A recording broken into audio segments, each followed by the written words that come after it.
एवं धर्म प्रेमी बंधुओं, आज हम ईश्वर के विषय में कुछ विश्लेषण करना चाहते हैं ताकि हमारा मन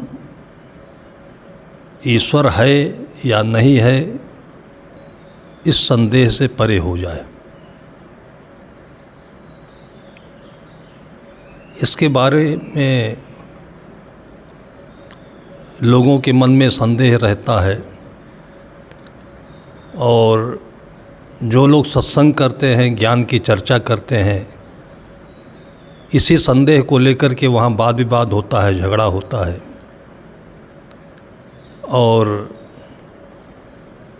फिर कोई ईश्वर को दूसरे रूप में मानता है, कोई तीसरे रूप में मानता है, कोई नहीं मानता है। हम कितनी गहरी भूल में हैं कि ईश्वर शब्द को लेकर के इतनी दूर चले गए, लेकिन ईश्वर शब्द पर चिंतन नहीं किए।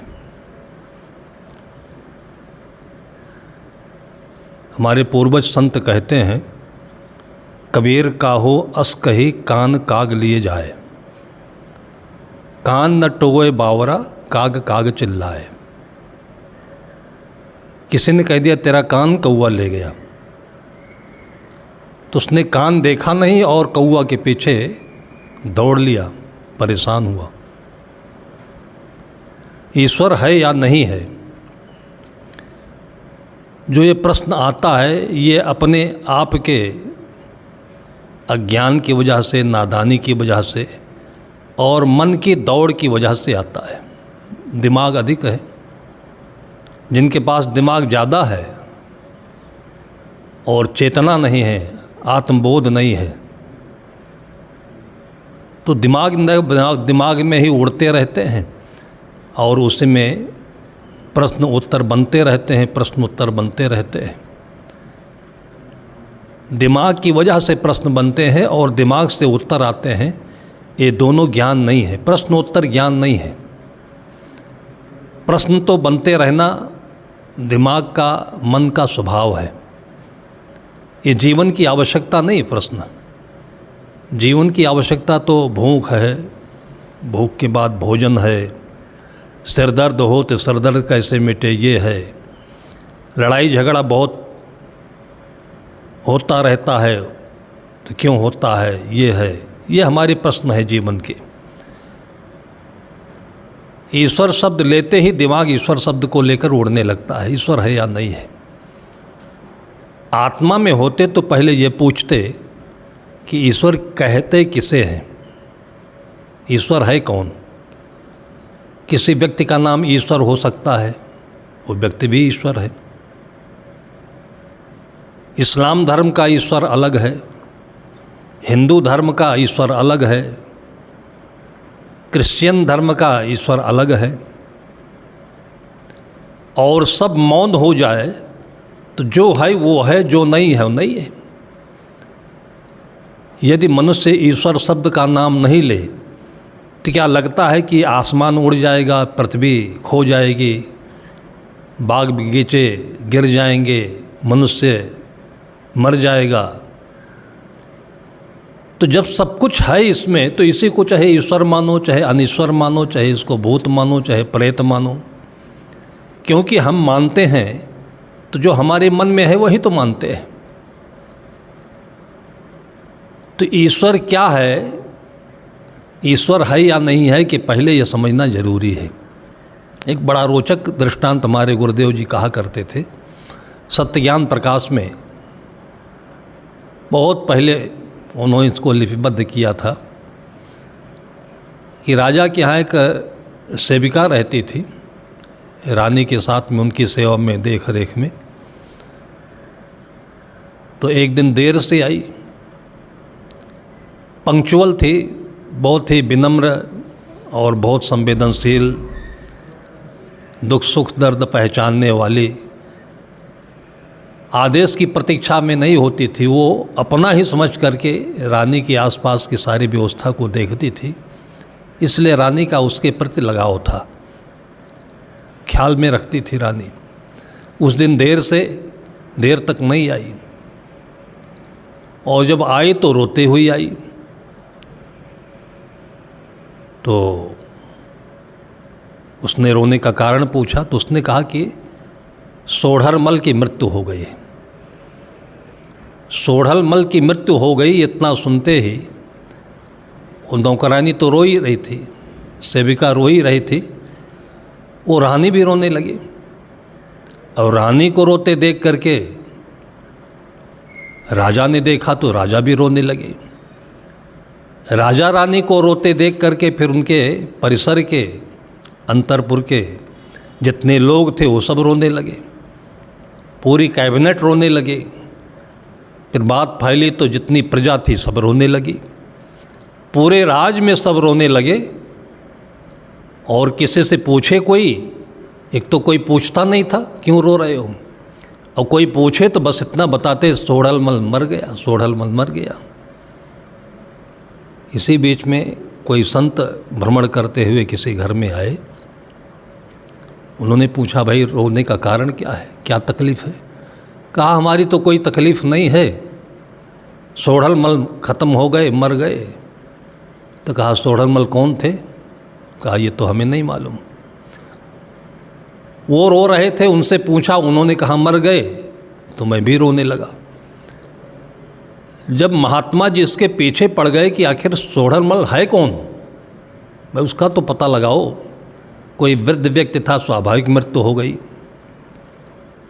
और ऐसे कोई क्या नुकसान हुआ, क्योंकि मौत तो स्वाभाविक होता है।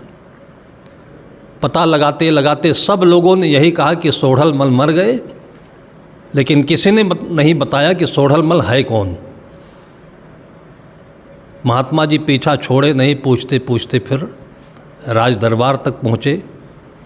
फिर वहाँ मंत्रियों से पूछा, मंत्रियों ने भी कहा कि हम नहीं जानते हैं कौन है। फिर पूछा कि रोए क्यों आप? कहा, रानी रो रही थी, राजा रो रहे थे। राजा रानी से पूछा गया तो वो भी बताए कि हम नहीं जानते हैं कौन सोढ़रमल है। तब रानी को मन में लगा कि बात तो ये भी सही है, मैंने भी नहीं जाना कि सोढ़रमल कौन है, और मैं रोती रही। तो उसने अपनी सेविका से पूछा कि ये बता कि तू रो रही थी सोढ़रमल की मौत पर, तो सोढ़रमल है कौन? तब तक उसका रोना भी कम पड़ गया था। फिर उसने बताया कि सोढ़रमल हमारे घर पर एक पाला हुआ गधा था, वो गधा मर गया, इसलिए मुझे रोना आया। जब ये जानकारी लोगों को हुई कि गधा सोढ़रमल नाम का एक था, तब लोगों को हंसी भी आई कि इंसान भी मरता है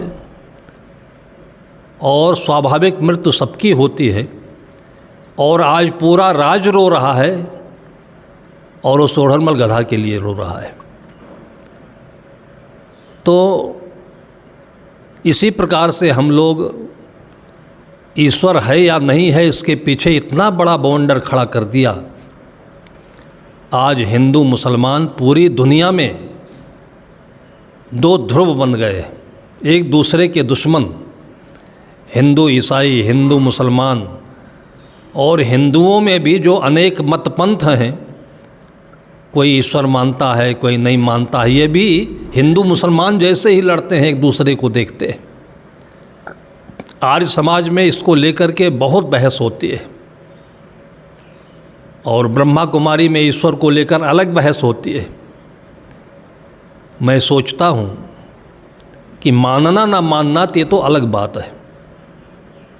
आप कुछ भी मानो, कुछ भी नहीं मानो, इससे किसी का क्या लेना देना, और आपको मानने से कुछ मिलता होगा इसलिए मानते हैं, नहीं मानने से कुछ मिलता होगा इसलिए नहीं मानते हैं। लेकिन इसमें लड़ाई की क्या आवश्यकता है? थोड़ी देर के लिए आप मौन हो जाइए, ईश्वर है या नहीं है, आप मौन हो जाइए, आप कुछ बोलिए नहीं ईश्वर के बारे में, तो ईश्वर होगा कि नहीं होगा? नहीं होगा तो हो जाएगा, या होगा तो नहीं हो जाएगा। आप कहिए हवा नहीं है, हवा नहीं होगी। आप कहिए आकाश नहीं है, आकाश नहीं होगा। तो जो है वो है, जो नहीं है वो नहीं है। और वैसे इन दोनों के बीच में सच बात तो यह है कि सब कुछ है, लेकिन किस नाम से है इसको आप निश्चित करें। भाषाएं अलग अलग है। जैसे पानी है, लेकिन अभी कोई अंग्रेज आए तो कहेगा वाटर है, और कोई दूसरा धर्म वाला आएगा, दूसरी भाषा वाला आएगा, वो कहेगा ये चीज़ है, वो पानी नहीं है। बस जो शब्दों के अभिव्यक्ति है उसमें अंतर है, जो शब्द का अर्थ है वो तो है ही। हमारे चारों तरफ जो कुछ है, इसलिए हमारे ऋषियों ने कहा कि ईशावास्यमिदं सर्वम यत् किंच जगत्याम जगत।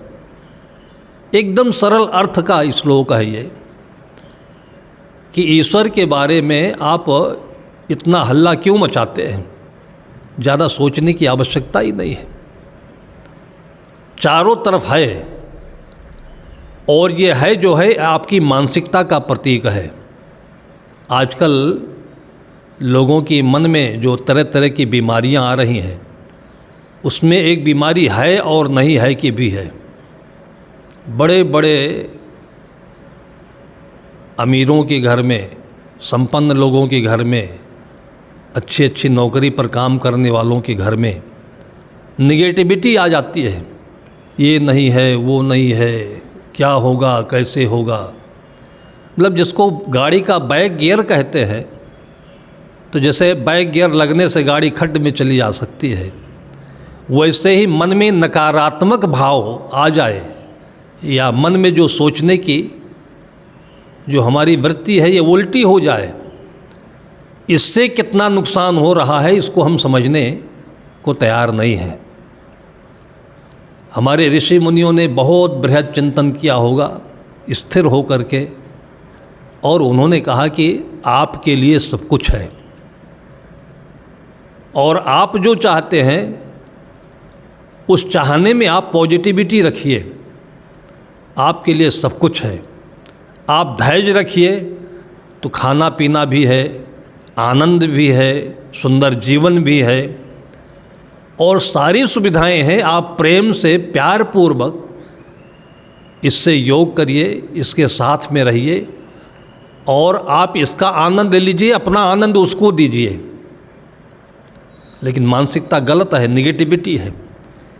ईश्वर नहीं है, राम नहीं है, कृष्ण नहीं है, गॉड नहीं है, अल्लाह नहीं है, और है तो केवल हमारा है।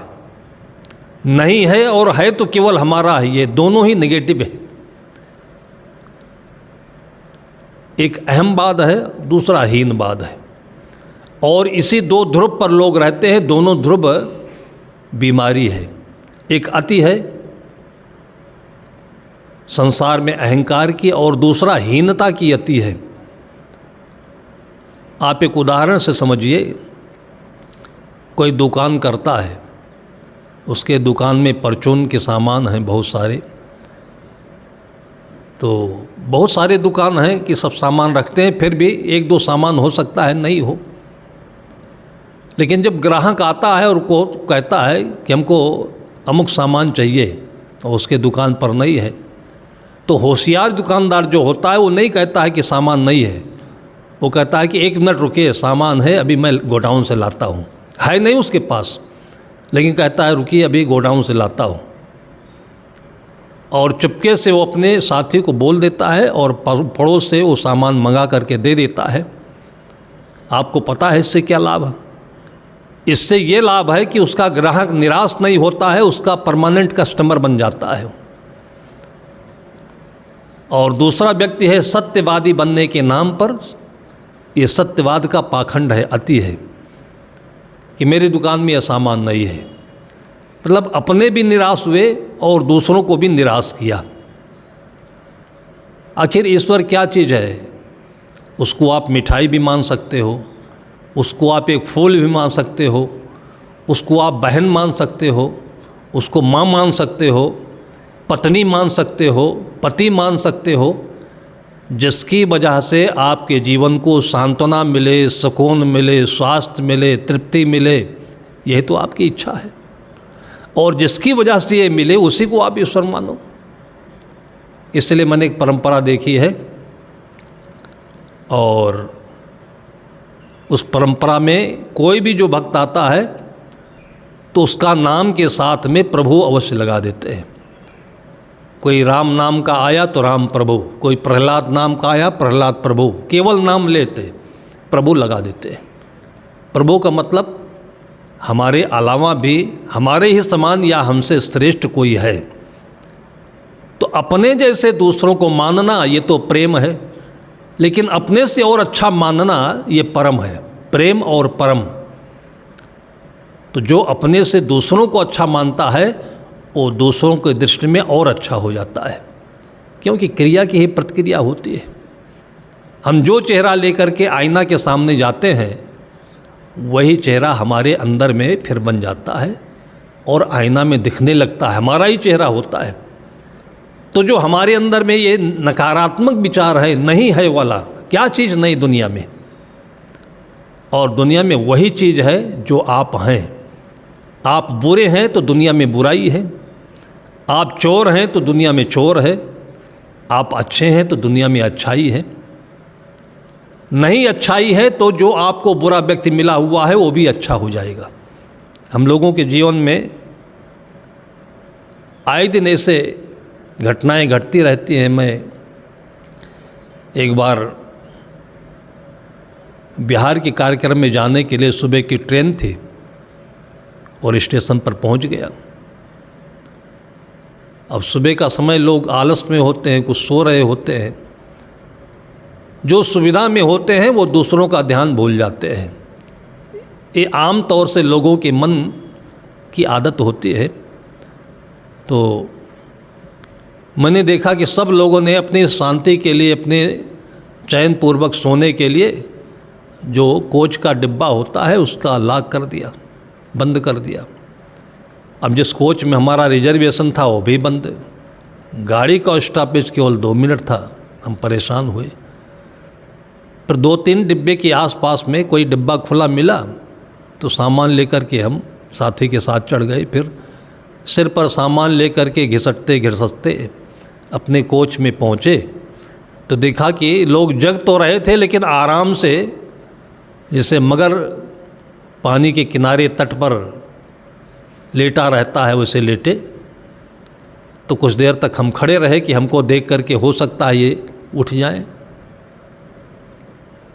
अब जो आत्मवान होता है, अपने दर्द जैसा सबका दर्द समझता है, उसी को आत्मज्ञानी कहते हैं, वो समझदार होता है।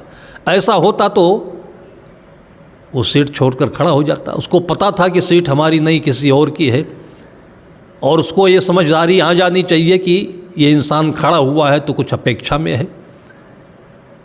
लेकिन संसार में सुख सुविधाओं के कारण से लोगों के दिमाग में इतना आवरण चढ़ जाता है कि आदमी दूसरे को भूल ही जाता है। यही नास्तिकता है और यही अनीश्वरता है और यही धर्म की बुराई है। मैं एक आधे मिनट तक प्रतीक्षा करता रहा, फिर उसका सिर पकड़ के थोड़ा सा हिलाया कि सो रहा हो तो उठो भाई। जब हिला दिया तो फिर एकदम से वो लेटे लेटे ही बोल रहा है कि आप लोग तो बड़े निर्दयी हो, आप महात्मा हो, आपको ऐसा नहीं करना चाहिए। मैंने कहा क्यों? काम सो रहे थे, आपने जगा दिया। तो मैंने कहा भाई ये सीट हमारी है, आपकी जो सीट हो उस पर आप सोइए या बैठिए। हम सामान लिए हमारे साथी खड़े हुए हैं तो हमारे तकलीफ़ नहीं देखते आप। बस वही बार बार बोलता जा रहा था।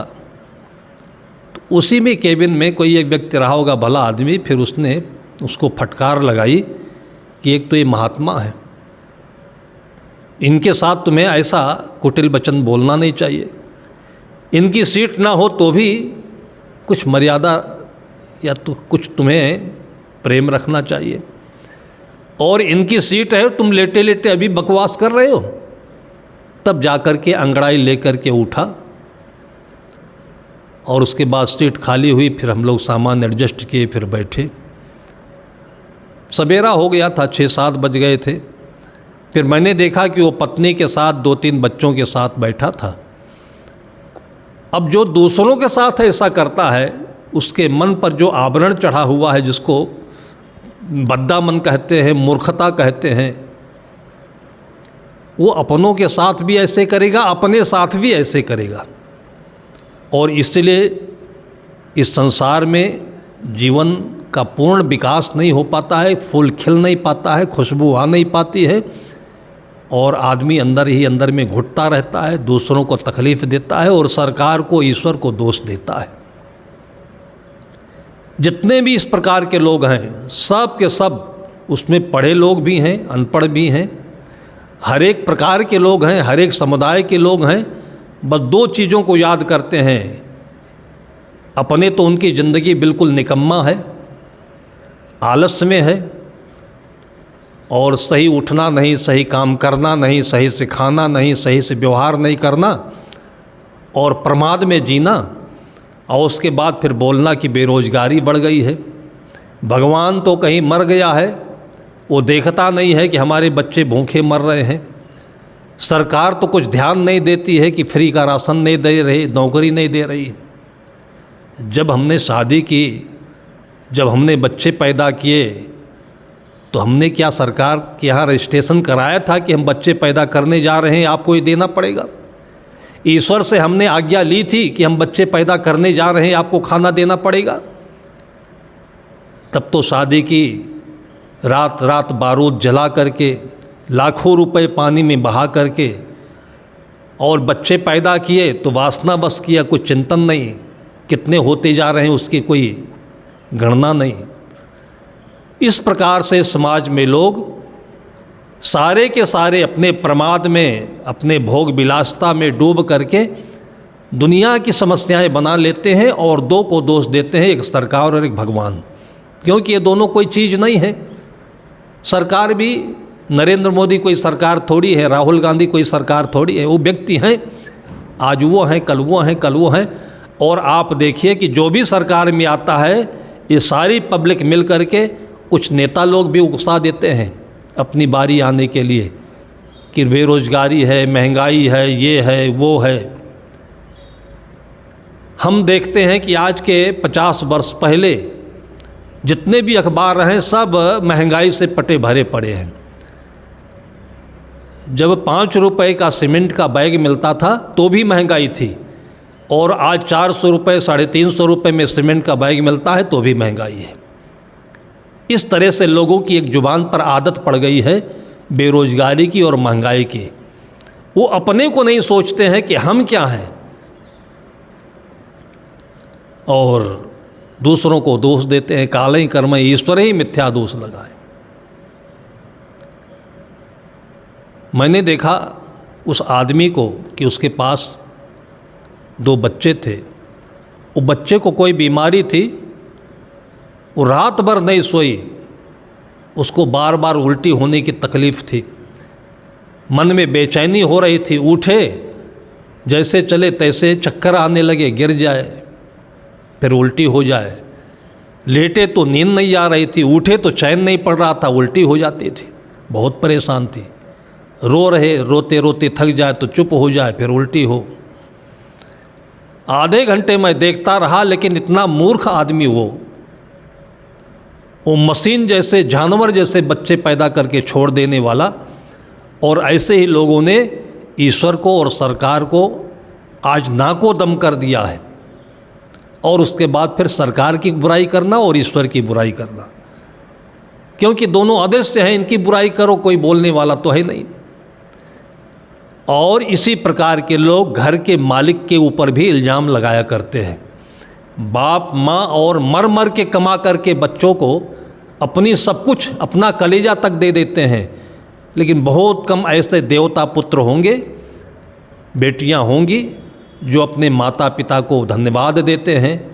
गरीबी में रह कर के भी तपस्या कर लेंगे, लेकिन माता पिता को दोष नहीं देंगे। और नहीं तो लगभग आप देखिएगा कि सारे बच्चे वो मिल कर के अपने माँ बाप की चिंधे उड़ा देते हैं। तो आप समाज में ये आदत देख लीजिए, ये भी एक परंपरा है नेगेटिविटी के कारण से, कि स्वयं कुछ करेंगे नहीं और माता पिता को दोष देंगे, क्योंकि उनके वो जिम्मेदार हैं। और माता पिता का दर्द ऐसा है कि वो अपने बच्चों को कुछ बोल नहीं सकते। उल्टा कहे तो, सीधा कहे तो, आंख बंद करके कलेजे पर पत्थर रख करके, क्योंकि अपनी जांघ उघार के अपनी कही न जाए, अपनी बुराई किससे कहा जाए। उस आदमी को मैंने देखा कि अपने बच्चों को इतनी तकलीफ़ होने के बावजूद वो मगरमच्छ जैसे पड़ा था और उसको कोई भी वेदना नहीं, कोई दर्द नहीं। माँ भी वैसे रही होगी, या हो सकता है लाचार थी। फिर मेरे पास एक टिंचर, लगभग छोटी मोटी दवाएं हम लोग साथ में रखते हैं, और जबकि जानता था कि अनजान में किसी को दवा नहीं देनी चाहिए, प्रसाद नहीं देना चाहिए, खाना नहीं देना चाहिए।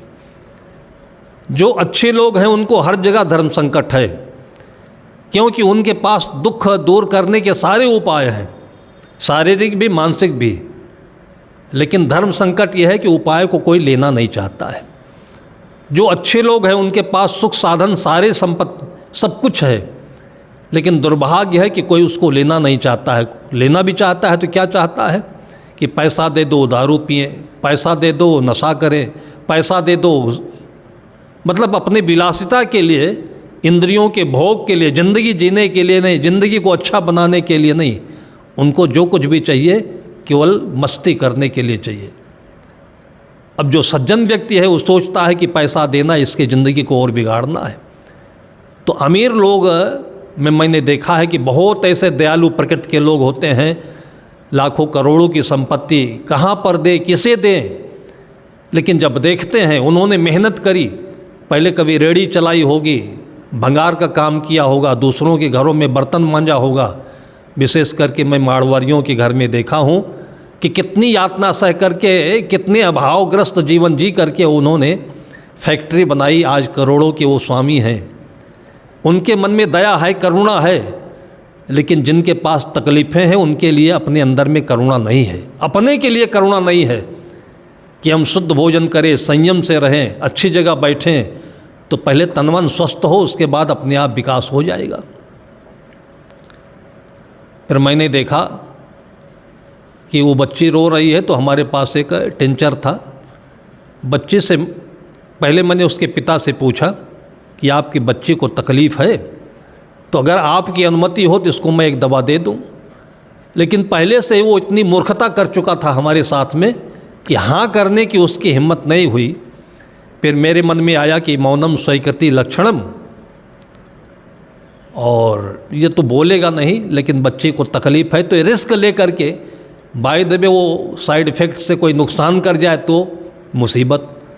इतना रिस्क लेने के बाद मैंने उसको दवा दी, और एक शुभ भावना, जो शुभ संकल्प है ये पूरा होता है। इसमें तकलीफ़ हो सकती है लेकिन सफलता मिलती है।